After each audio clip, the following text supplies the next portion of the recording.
చెప్పండి. అంటే శ్రీనివాస్ గారు వయోభారం వల్ల ఆయన అంటే ఆయనకి ఇచ్చినటువంటి బాధ్యతను నిర్వర్తించలేరు అనేటువంటి భావన అప్పటికే కాంగ్రెస్ పార్టీలో ఉన్నదా?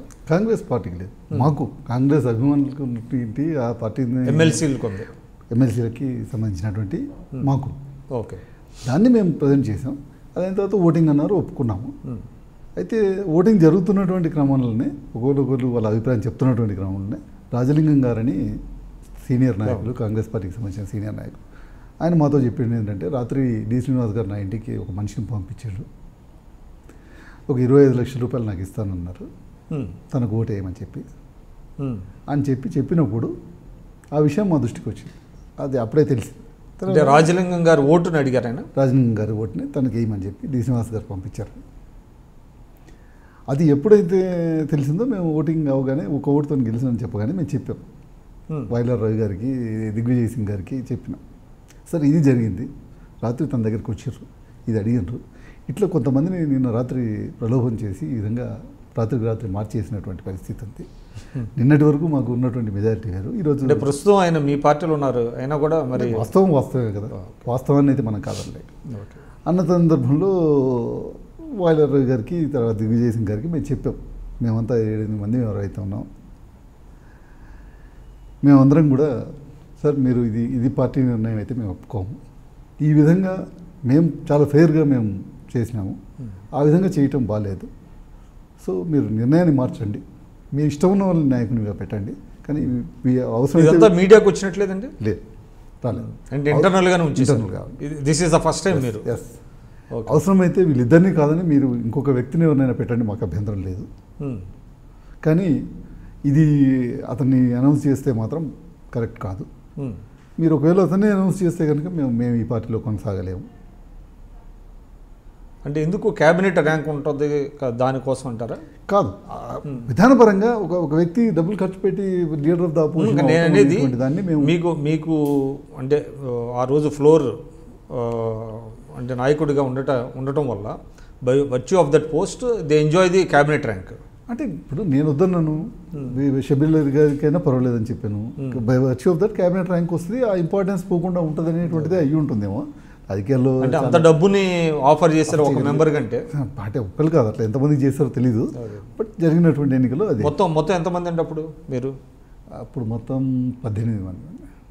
ఓకే, సో అది జరిగిన తర్వాత మేము వాళ్ళకి చెప్పి 24 అవర్స్ లోపల కనుక మీరు నిర్ణయం తీసుకోండి, వేరే ఎవరిని చేసినా మాకు అభ్యంతరం లేదు, చేసేసేయండి, లేదంటే మేము పార్టీ నుంచి వెళ్ళిపోతామని చెప్పి. అంటే రాజలింగం గారు ఎందుకు చెప్పినట్టు అట్లా? ఆయన వాస్తవం, ఆయన దగ్గరికి వచ్చిన మాట వాస్తవం, మాలో ఉన్నారు కాబట్టి మాకు చెప్పిండండి, ఇట్లా నా దగ్గరికి వచ్చిండ్రు, నేను మీతో ఉన్నాను కాబట్టి మీకు మాట ఇచ్చిన కాబట్టి నేను అది యాక్సెప్ట్ చేయలేదు. ఈ రిఫ్యూజ్ అంటే తీసుకోలేదు. ఓకే, ఆయన రిఫ్యూజ్ చేస్తూ మీతో ఉండడానికి మీ మాట కొరకు నేను కట్టుబడి ఉన్నాను, నేను ఇట్లా వచ్చినా కూడా నా దగ్గరికి వచ్చినా తీసుకోలేదు అని చెప్పాడు. మిగిలిన వాళ్ళు యాక్సెప్ట్ చేసి ఉంటారు. సో అదే మాట చెప్పినప్పుడు వాళ్ళు ఇప్పుడు దీని మీద మీరు స్టాండ్ అయి ఉంటారా రేపొద్దున?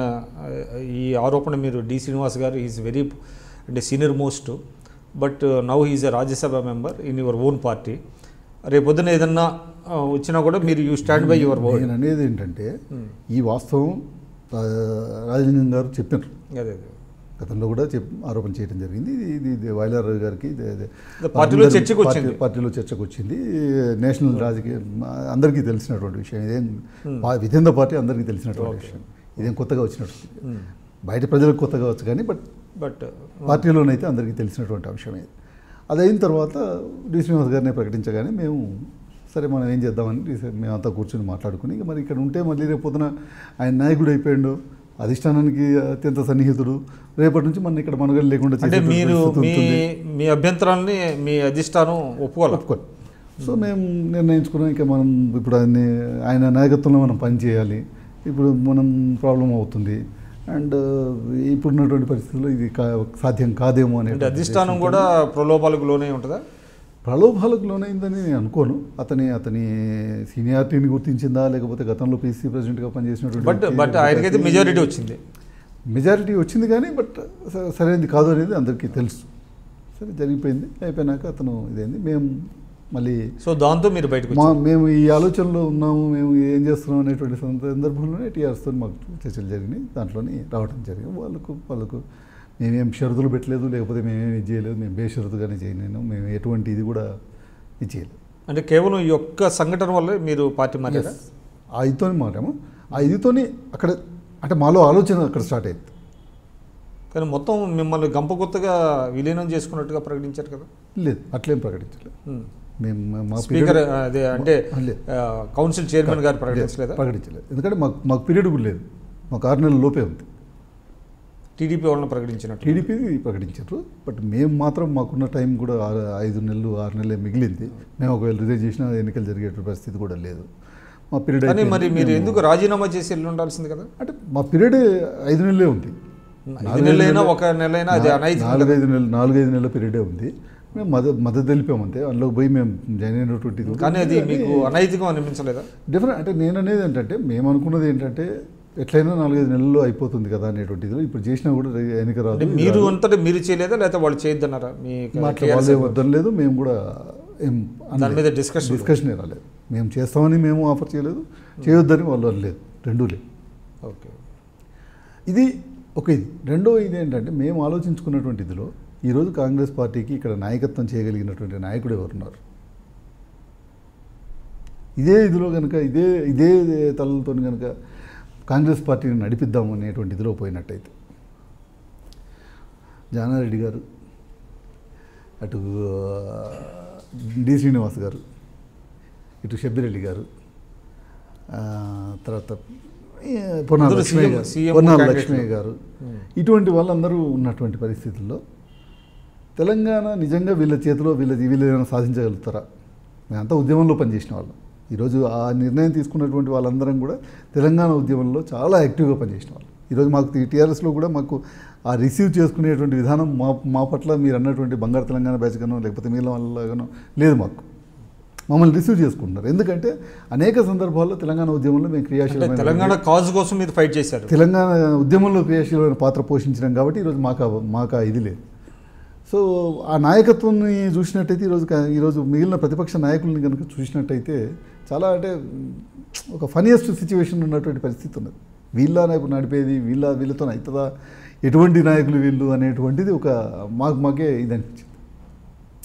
ఏ రోజు కూడా ఒక ఉద్యమం అంటే ఒక మీటింగ్ పెడితే మేము అనేక సందర్భాల్లో చాలా జూనియర్లు మేము పార్టీలో మేము మీటింగ్లు పెడితే కూడా తెలంగాణ ఉద్యమంలో ఈ కాంగ్రెస్ పార్టీ ఈరోజు చెప్పేటువంటి కాంగ్రెస్ పార్టీ నాయకులు ఎవరు అనేక సందర్భాల్లో రానటువంటి పరిస్థితి వచ్చినా కూడా ముఖ్యమంత్రి ఏమనుకుంటాడో జస్ట్ ఒకసారి ఇట్లా ఏదో టైంలో వచ్చి కనబడినట్టుగా కనబడిపోయినటువంటి సందర్భాలు. ఇటువంటి వాళ్ళు నాయకత్వం భయపడ్డారంటారా? డెఫినెట్గా చాలా భయపడ్డారు. అంటే ఒకటి అందులో ఏ విషయానికి ఆ విషయం చెప్పాలి. జానారెడ్డి గారు కొంత కనీసం వచ్చి కూర్చుని అంటే మాకు ఎప్పుడు మార్గదర్శనం చేసి ముందుని నడిపించలేదు, కానీ కనీసం వచ్చి కూర్చునేవారు. ఈ మిగిలిన నాయకులు ఏంటంటే ఎక్కడ తప్పించుకు తిరుగుదామా అనేటువంటి ఇదిలోనే ఉండేవారు. కానీ వీళ్ళెవ్వరు కూడా తెలంగాణ ఉద్యమంలో పాత్ర పోషించిన వాళ్ళు కాదు. ఇంతసేపటికి పదవుల కొరకే ఆశించేటువంటి ఇదిలో ఉన్నటువంటి వాళ్ళే కానీ ఉద్యమంలో పాత్ర పోషించిన ఎవరు ఈరోజు ఉన్నటువంటి డికే అరుణ గారు కానీ ఈరోజు ఉన్నటువంటి వీళ్ళెవరు కూడా చాలామంది కూడా ఉద్యమంలో ఉత్తమ్ కుమార్ రెడ్డి గారు కూడా అంతే. ఉత్తమ్ కుమార్ రెడ్డి గారు కూడా ఏం తెలంగాణ ఉద్యమంలో ఆయన పాత్ర జీరో. ఏదో అధిష్టానం ఒకసారి పంపిస్తే అడిగి పోయి ఏదో లెటర్ చదివి వచ్చినటువంటి వాళ్ళు రాసిచ్చినటువంటి లెటర్ చదివినటువంటిదే కానీ ఇండివిజువల్గా ఒపీనియన్ చెప్పినటువంటి వ్యక్తి కాదు, లేకపోతే ఇక్కడ ఏ ఉద్యమంలో పాల్గొన్నటువంటి వ్యక్తి కాదు. ఇటువంటి ఇదిలో ఇక మనకి ఇక్కడ ఈ పార్టీలో పెద్ద. Please subscribe I dream news.